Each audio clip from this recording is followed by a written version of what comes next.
नमस्कार प्रेक्षकांनो, शुभविवाह या मालिकेच्या आजच्या भागामध्ये भूमी आकाश घरी परत आलेले असतात. सगळ्यांना खूप आनंद झालेला असतो. तेव्हा मानसी म्हणत असते, ताई, त्या रागिनी पटवर्धनने तुम्हाला पुन्हा त्रास दिला नाही ना गं?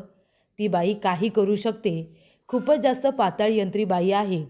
तेव्हा इथे लगेचच पौर्णिमा सगळ्यांना दाखवण्यासाठी बोलत असते की नाहीतर काय, खूपच जास्त डेंजरस बाई आहे ती. तिने तुम्हाला काही केलं तर नाही ना?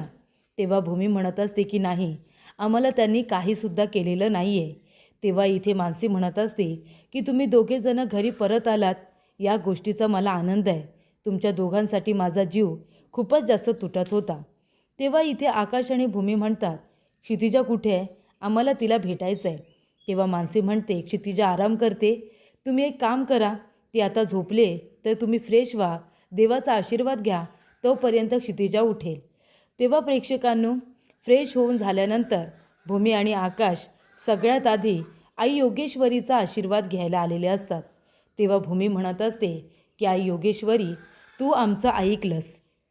मी तुला म्हणाले होते की उद्याच आम्हाला घरी जायचं आहे आणि आम्ही सुखरूपरित्या घरी आलोसुद्धा. पण ती रागिनी पटवर्धन शांत बसणाऱ्यातली नाही आहे. मला माहिती आहे ती ज्या अर्थी सरेंडर झाली आहे ना, त्या अर्थी तिने नक्कीच काहीतरी मोठं प्लॅनिंग केलं असेल. म्हणजे ज्या अर्थी ती जेलमध्ये गेली आहे, ती इथे कुठल्या तरी संकटाची नवीन सुरुवात आहे असंच मला वाटतं. तेव्हा इथे सगळेजण त्या गोष्टीचा अगदी बारकाईने विचार करत असतात. तेव्हा भूमी म्हणते, कदाचित त्यांना सरेंडर व्हायचं होतं, म्हणूनच गायकवाड सरांनी सांगितल्याप्रमाणे ज्या रूममध्ये सगळे पुरावे ठेवण्यात आले होते रागिनी पटवर्धनच्या विरोधात, त्या इथे रूमला आग लागली आणि सगळे पुरावे जळून खाक झाले. मला तर संशय आहे त्या ठिकाणी आगसुद्धा रागिनी पटवर्धननेच लावली असेल. तेव्हा प्रेक्षकांनो, इथे आता रागिनी पटवर्धन म्हणते, या या गायधनी सर या. सगळ्यात मोठे नावाजलेले वकील विक्रम गायधनी, 7 वर्षानंतर आपली भेट होते. तुम्ही तुमच्या बिझी स्केड्यूलमधून माझ्यासाठी वेळात वेळ काढून माझी केस घेतलीत, त्यासाठी खरंच खूप थँक्यू. तेव्हा विक्रम गायधनी म्हणतात की मॅडम, अहो तुमची केस घेणार नाही तर कुणाची घेणार? तुम्ही एवढी सगळी मोठी रक्कम मला ॲडव्हान्समध्ये देऊ केली, मग आता रागिनी पटवर्धन यांनी एवढी मोठी रक्कम दिल्यानंतर मी तुमची केस घेणारच होतो ना. तेव्हा इथे विक्रम गायधनी खूप मोठे नावाजलेले वकील आहेत. तेव्हा ते म्हणतात, चला आता तुम्ही वकीलपत्रावरती सही करा, म्हणजे तुमची ही केस घेतल्यास जमा आहे. त्यानंतर प्रेक्षकांनो, क्षितिजा आता जागी झालेली असते. तेव्हा भूमी आणि आकाश दोघेजणं क्षितिजाला मिठी मारतात, तिला प्रेमाने भेटतात. तेव्हा इथे क्षितिजा म्हणत असते, आई बाबा तुम्ही आलात, तुम्हाला पोलिसांनी सोडलं. तुम्हाला सोडलं या अर्थी तुम्ही काहीच केलं नसेल, बरोबर ना? तेव्हा भूमी म्हणते, अगदी बरोबर, आम्ही काहीच केलं नव्हतं, आम्ही काही चुकीचं केलं नाही, याची खात्री पोलिसांना पटली आणि म्हणूनच त्यांनी आम्हाला सोडलं. तेव्हा क्षितिजा म्हणत असते की आई बाबा सॉरी, मी तुम्हाला आय हेट यू म्हणाले होते ना. तेव्हा भूमी म्हणते, नाही बाळा, तुझा गैरसमज झाला होता. खरं तर आय एम सॉरी की आमच्यामुळे तुला हे सगळं बघावं लागलं. तेव्हा क्षितिजा म्हणते, नाही आई बाबा, तुम्ही प्लीज सॉरी म्हणू नका, कारण तुमची या सगळ्यामध्ये काही चूक नाही आहे. मला इथे सगळं काही आपल्या मनुमावशीने सांगितलं आहे. तुम्ही जे काही केलं ते सगळं माझ्यासाठी केलं ना, मला माहिती आहे, आणि म्हणूनच मला तुमचा खूप अभिमान वाटतो. तेव्हा इथे क्षितिजा आता भूमी आणि आकाश या दोघांची सुद्धा पप्पी घेते आणि त्यांना प्रेमाने मिठी मारते आणि म्हणते की तुम्ही वर्ल्डमधले बेस्ट आई बाबा आहात. तेव्हा प्रेक्षकांनो, इथे आता त्यांचे लाड वगैरे चालू असतात. तेवढ्यातच तिथे येतो तो म्हणजे बलदेव. बलदेव म्हणत असतो की आकाश, गायकवाड सरांचा फोन आला होता आणि गायकवाड सरांचं असं म्हणणं आहे की रागिनी पटवर्धनने सगळ्यात मोठे नावाजलेले वकील विक्रम गायधनी यांना अपॉइंट केलेला आहे. तेव्हा प्रेक्षकांनो, इथे आता अथर्व म्हणत असतो, काय विक्रम गायधनी? अरे आकाश, ते तर खूप मोठे वकील आहेत. ते इथे आता असे म्हणत असतात की तुम्ही खून करून माझ्याकडे केस घेऊन येण्यापेक्षा तुम्ही माझ्याकडे या आणि मला विचारा की खून कसा करायचा असतो ते मी तुम्हाला सांगेन आणि त्या पद्धतीने तुम्ही खून करा, म्हणजे तुम्ही कुणालाही सापडणार नाही. तेव्हा आकाश म्हणत असतो, अथर्व, या सगळ्या बोलायच्या गोष्टी असतात पब्लिसिटीसाठी, खरोखर तसं कुणी काही करत नाही. आणि तू म्हणतोयस ते बरोबर आहे, ते खूप मोठे नावाजलेले वकील आहेतच, म्हणजे अगदी त्यांनी केस घेतली असेल तर त्यांच्या विरोधामध्ये केस घेताना लोक 10 वेळा विचार करत असतात आणि ते विटनेससुद्धा खोटे खोटे उभे करतात. केस जिंकण्यासाठी तो माणूस वाटेल ते करू शकतो, ही गोष्ट आता आकाशला माहिती असते. तेव्हा प्रेक्षकांनो, इथे आता मानसी घरातले सगळेजणच टेन्शनमध्ये आलेले असतात. तेव्हा इथे भूमी म्हणत असते की अच्छा, म्हणजे रागिनी पटवर्धनने या वेळेला अशी चाळ खेळले तर, म्हणजे आपल्याला इथे गुन्हेगार सिद्ध करायचा आहे म्हणून त्यांनी सरेंडर केले. पण इथे आता भूमी म्हणत असते, काहीही झालं ना आकाश, रागिनी पटवर्धनने कितीही ताकद लावू दे, पण या वेळेला ती सुटता कामा नये. कारण आता जर ती सुटली ना तर आकाश तिला पकडणं कठीण होऊन बसेल. गुन्हेगार बाई आहे ती, ती कितीही आणि काहीही कटकारस्थानं करेल, पण आपण धीराने काम घ्यायचं आणि तिला तिच्या गुन्ह्याची शिक्षा मिळवून द्यायची.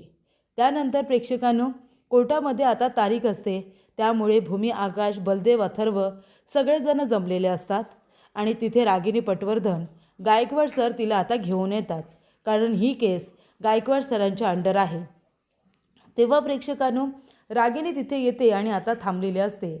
तेव्हा रागिनी म्हणत असते की बघितलं ना, आलात ना कोर्टामध्ये, या वेळेला सुद्धा मीच जिंकणार. तेव्हा भूमी म्हणत असते की तुम्ही किती आणि कितीही प्रयत्न करा, पण शेवटीला अंतिम विजय हा आमचाच होणार. तेव्हा भूमी इथे आता खूपच जास्त कॉन्फिडेंटली बोलत असते. रागिनी म्हणते, हो, अंतिम विजय तुमचा होणार आहे, पण आधी विजयी तर होऊन दाखवा, ही पहिली लढाई तर लढून दाखवा, त्यानंतर अंतिम विजयाचं बोला, नाही का? तेव्हा गायकवाड सर म्हणतात, तुमचं झालं असेल तर चला. तेव्हा इथे रागिनी म्हणत असते की भूमी, तू किती आणि काहीही कर, जिंकणार तर मीच. तेव्हा भूमी म्हणते, तुमचा हा गैरसमज लवकरात लवकर दूर होईल. तेव्हा प्रेक्षकांनो, जज साहेब आता आलेले असतात. कोर्टामध्ये दोन्ही बाजूचे वकील आलेले असतात. सगळेजण तिथे जमलेले असतात आणि इथे आता कोर्टाच्या कार्यवाहीला सुरुवातसुद्धा होते.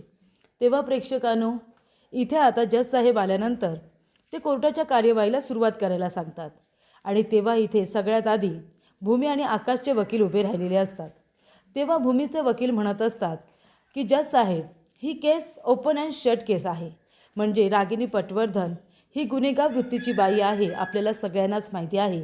आणि इथे आकाश आणि भूमी यांच्यावरती लागलेले आरोप हे खोटे आहेत. त्यांच्यावरील रागिनी पटवर्धन यांचे खुनाचे आरोप लागलेले आहेत. पण तुम्ही जर बघाल तर रागिनी पटवर्धन जिवंत आहेत आणि त्यांनी स्वतःहून सरेंडर केलेलं आहे. मग जर जी बाई जिवंत आहे तर तिच्या खुनाचे खोटे आरोप त्यांच्यावरती कसे काय लागू शकतात? म्हणून मी कोर्टाला विनंती करतो की त्यांनी आकाश, भूमी यांना निर्दोष सिद्ध करून त्यांना इथून सोडून द्यावे. तेव्हा प्रेक्षकांनो, आता विक्रम सर म्हणत असतात, जे की रागिनी पटवर्धनचे वकील आहेत, ते म्हणत असतात की हे काय बोलताय तुम्ही? एक गोष्ट लक्षात घ्या वकील साहेब, म्हणजे इथे तुम्ही ज्या आता आकाश आणि भूमी यांना वाचवण्याचा प्रयत्न करताय की त्यांनी खून केलेला नाही आहे. अहो, पण रागिनी पटवर्धन जिवंत आहेत या दुसऱ्या लोकांमुळे, नाहीतर त्यांनी तर फुल प्लॅनिंग केलं होतं ना त्यांना मारायचं. आकाश आणि भूमी यांनी माझ्या आशिलावरती, इथे रागिनी पटवर्धनवरती खूप मोठा हल्ला केला, त्यांना मारण्याचा प्रयत्न केला, खूप मोठा हल्ला केला होता माझ्या आशिलावरती. तेव्हा प्रेक्षकांनो, भूमीचे वकील म्हणत असतात की हे बघा विक्रम, तुम्ही जे काही बोलताय वकील विक्रम, त्याचा काही पुरावा आहे का तुमच्याकडे? रागिनी पटवर्धनवरती माझ्याच आशिलाने हल्ला केला असं कसं काय बोलू शकता तुम्ही? तेव्हा प्रेक्षकांनो, इथे आता विक्रम सर म्हणत असतात की माझ्याकडे काही साक्षीदार आहेत, त्यांना मी इथे विटनेस बॉक्समध्ये बोलवण्याची परवानगी मागतो. परवानगी दिलेली असते तर इथे आता विक्रमने पहिलेच जे वकील उभे केलेले असतात, वकील विक्रमने, जे की रागिनीचे वकील आहेत, ते खोटे साक्षीदार उभे असतात. कारण ते काय विचारतात की तुम्ही दोघं जण सांगा की तुम्ही रागिनी पटवर्धनला ओळखतं का? त्यावेळी नेमकं काय होतं, तिथे काय तुम्ही बघितलं ते सांगा. तेव्हा ते लोक म्हणतात की आम्ही सफाई कामगार आहोत. ज्या वेळेला आम्ही त्या ठिकाणी सफाई करायला गेलो होतो तेव्हा तिथे रागिनी पटवर्धन या जखमी अवस्थेमध्ये पडल्या होत्या. त्यांना खूप जास्त लागलं होतं, त्यांच्यावरती इतका मोठा हल्ला करण्यात आला होता. तेव्हा प्रेक्षकांनो, ते लोक आता तेच सांगतात जे इथे वकील विक्रम यांनी त्यांना बोलायला सांगितलेलं असतं. त्यानंतर प्रेक्षकांनो, इथे वकील विक्रम म्हणत असतात की जज साहेब, या दोघांनी त्यांना जीवे मारण्याचा प्रयत्न केला, ते बिचारे कसे मसे इथे आता हॉस्पिटलला घेऊन गेले आणि त्यामुळे रागिनी पटवर्धन यांचा जीव वाचला. आणि यांचं असं म्हणणं आहे की त्यांना निर्दोष सोडण्यात यावं का? कशासाठी? त्या बाईला तुम्ही ओळखू शकता का जिचा तुम्ही जीव वाचवला? तेव्हा ते लोक म्हणतात, हो, त्या त्याच बाई आहेत ना, ज्या तिथे बसल्यात त्याच होत्या तेव्हासुद्धा त्यांचा आम्ही जीव वाचवला. तेव्हा प्रेक्षकांनो, इथे आता वकील विक्रम म्हणत असतात की सर, मला हेच सांगायचं आहे, त्यांचं नशीब चांगलं होतं म्हणून त्यांना योग्य वेळेवरती हॉस्पिटलमधून ते लोक घेऊन गेले, नाहीतर तिथे रागिनी पटवर्धन यांचा जीव तर गेलाच असता ना. त्यामुळे इथे आता कशावरून हे सिद्ध होतं की त्यांनीच खून केला आहे किंवा त्यांनीच मारण्याचा प्रयत्न केला आहे? तुमच्याकडे तसा काही पुरावा आहे का?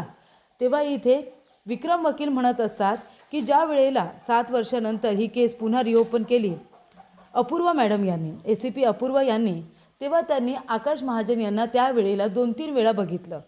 ज्या वेळेला तिथे खून झाला होता ती जागा आणि त्या जागेवरती अपूर्वा मॅडम चौकशीसाठी गेल्या होत्या आणि तिथे त्यांनी स्वतः आकाश महाजनला सुद्धा बघितलं. ते त्या ठिकाणी 2-3 वेळा कशासाठी गेले होते? तेव्हा प्रेक्षकांनो, ती जागा फिरण्यासारखी तर नाही आहे असं वकिलांचं म्हणणं असतं. तेव्हा त्यांचं लोकेशनसुद्धा त्यावेळेचं आम्ही ट्रेस केलं होतं.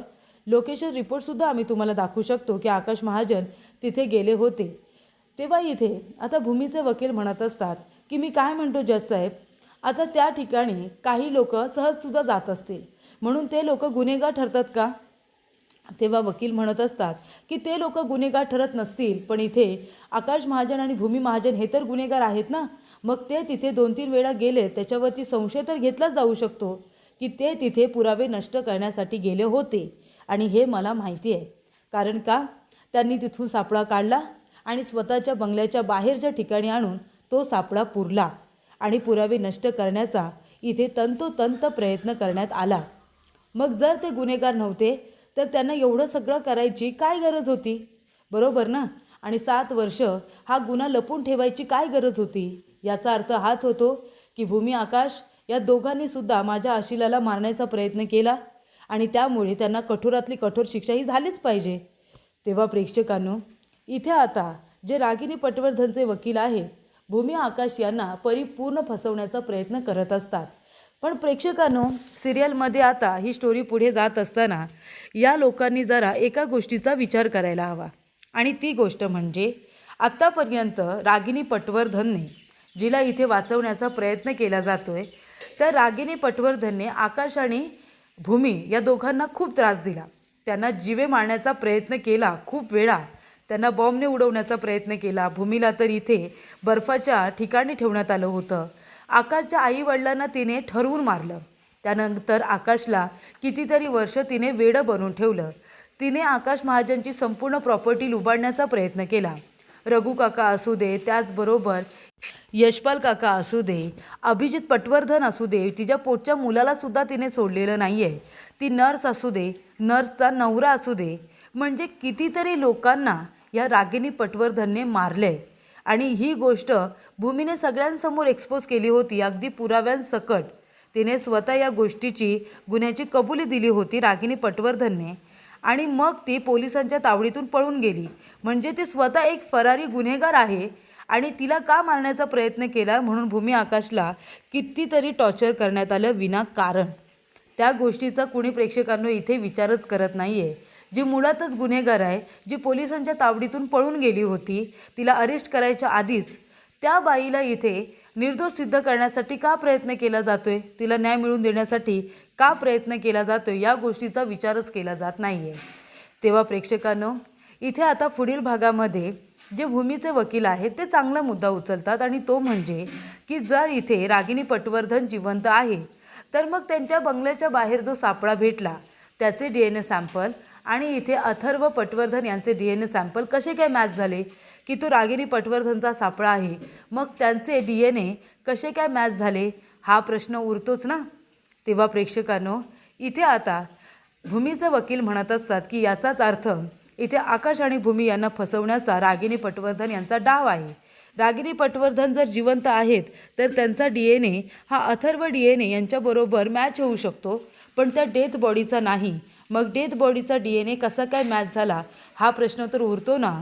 याचा अर्थ हा आहे की जज साहेब, आकाश आणि भूमी यांना परिपूर्ण फसवण्याचा डाव हा रागिनी पटवर्धन हिचा आहे, आणि म्हणूनच त्यांना काहीही झालेलं नसताना त्यांनी इथे DNA सॅम्पल हे मॅच झालेले आहेत असा खोटा रिपोर्ट तयार केला आणि स्वतः जिवंत नाहीत असं भासवलं होतं.